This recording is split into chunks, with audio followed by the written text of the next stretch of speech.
Chapter 7. In the Confederate South.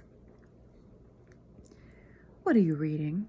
asks Manuela, who has just arrived, breathless from Lady de Broglie's. The lady is feeling consumptive after preparing the evening's dinner party. She had just accepted delivery of 7 jars of Petrosian caviar and was breathing like Darth Vader. "An anthology of folk poems," I say, closing the Husserl chapter forever. Manuela's in a good mood today, that I can see. She eagerly unpacks a little hamper filled with almond sponge fingers that are still set in the frilly white paper in which they were baked, then sits down and smooths the tablecloth carefully with the flat of her hand, the prelude to a statement that will send her into transports of delight. I set out the cups, join her at the table, and wait. "Madame de Broglie is not pleased with her truffles," she begins. "Oh, really?" I ask politely. "They do not smell," continues Manuela, crossly, as if she holds this shortcoming to be an enormous personal affront.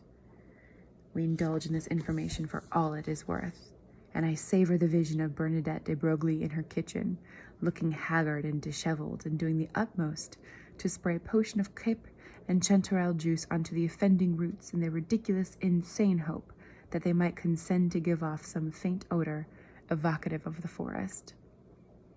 "And Neptune peed on Mr. St. Nice's leg," continues Manuela. "The poor beast must have been holding it in for hours, and when Mr. Bedouin finally got out the leash, the dog couldn't wait, and in the entrance he went on St. Nice's trouser leg." Neptune, a cocker spaniel, belongs to the owners of the 3rd floor right-hand side apartment. The 2nd and 3rd floors are the only ones divided into 2 apartments of 2,000 square feet each. On the 1st floor you have the de Broglies, on the 4th the Arthins, on the 5th the Josses, and on the 6th the Palliers. On the 2nd floor the Maurices and the Rosens, on the 3rd the St. Nices and the Badouas. Neptune belongs to the Badouases, or precisely to Mademoiselle Badouin, who is studying for her law degree in Assas, and who organizes soirees with other cocker spaniel owners studying for law degrees in Assas. I'm very fond of Neptune. Yes, we appreciate each other a great deal, no doubt because of that state of grace that is attained when one's feelings are immediately accessible to another creature's. Neptune can sense that I love him. His multiple desires are perfectly clear to me. What charms me about the whole business is that he stubbornly insists on remaining a dog, whereas his mistress would like to make a gentleman of him. When he goes out into the courtyard, he runs to the very end of his leash and stares covetously at the puddles of muddy water idling before him. His mistress has only to give one jerk to his yoke for him to lower his hindquarters down onto the ground, and with no further ado he will set to licking his attributes.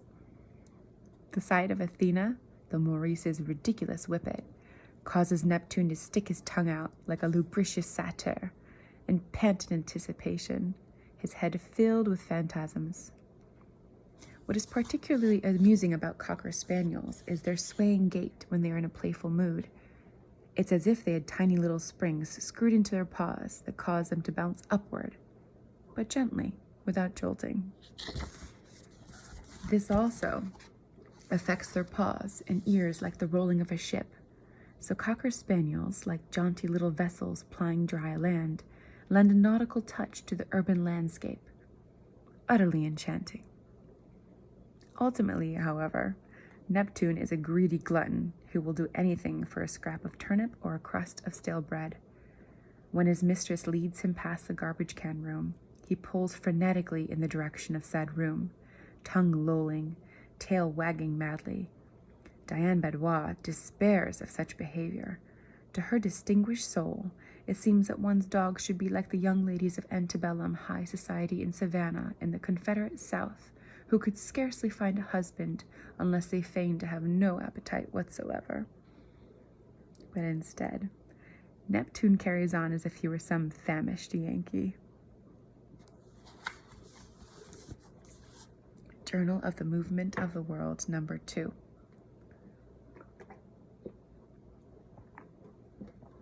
Bacon for the Cocker Spaniel.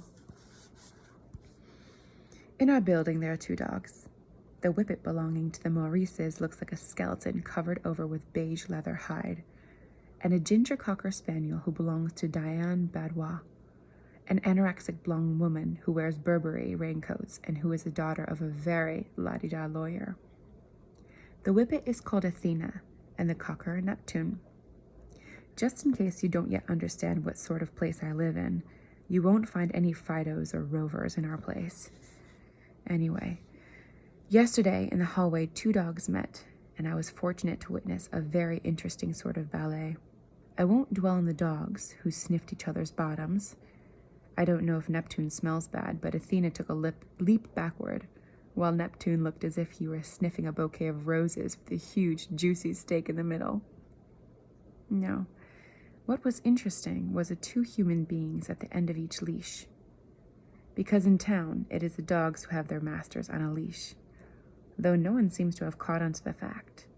If you have voluntarily saddled yourself with a dog that you'll have to walk twice a day, come rain or snow, that is as good as having put a leash around your own neck. Anyway, Diane Badois and Anne-Helene Maurice, same mold, 25 years apart, met in the hallway, each at the end of her leash. What a muddle when this happens. They're as clumsy as if they had webbed fingers and feet because they're incapable of doing the only truly practical thing in cases like this: acknowledge what is going on in order to prevent it.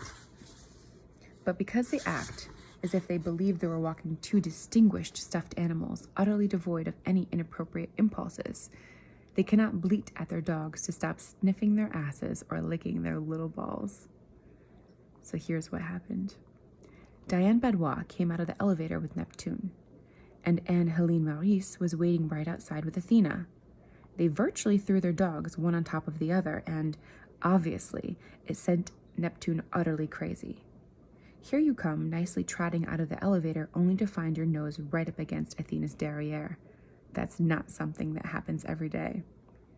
For ages now, Colomb has been ranting on to us about kairos, a Greek concept that means roughly the right moment, something at which Napoleon apparently excelled. Naturally, my sister is an expert on military strategy. Anyway, kairos is the intuition of the moment, something like that. Well, I can tell you that Neptune had his kairos right in front of his nose, and he didn't mess around. He made like a hussar in the old style and climbed right on top. "Oh my God!" shrieked Anne-Helene Maurice, as if she herself were the victim of this outrage. "Oh no!" exclaimed Diane Badois, as if all the shame were hers. Whereas I'd bet you a chocolate truffle that it would never have occurred to her to climb onto Athena's rear end. And they both began pulling at their dogs' leashes. But there was a problem, and that is what evolved into an interesting moment. In fact, Diane should have pulled upward, and the other lady downward, which would have released the 2 dogs. But instead of that, they each pulled sideways. And as it's very narrow in front of the elevator cage, they very quickly ran into an obstacle. One of them the elevator grill, the other the wall on the left side. And as a result, Neptune, who had lost his balance with the first tug, suddenly got a surge of energy and clung all the more solidly to Athena, who was howling and rolling her eyes with fright. At that point, the humans changed strategy by trying to drag their dogs away to a larger space so that they could repeat the maneuver more comfortably. But the matter was getting urgent. Everyone knows there's a point at which dogs get stuck. So they really stepped on it, shouting simultaneously, "Oh my God! Oh my God!" pulling on their leashes as if their very virtue was at stake.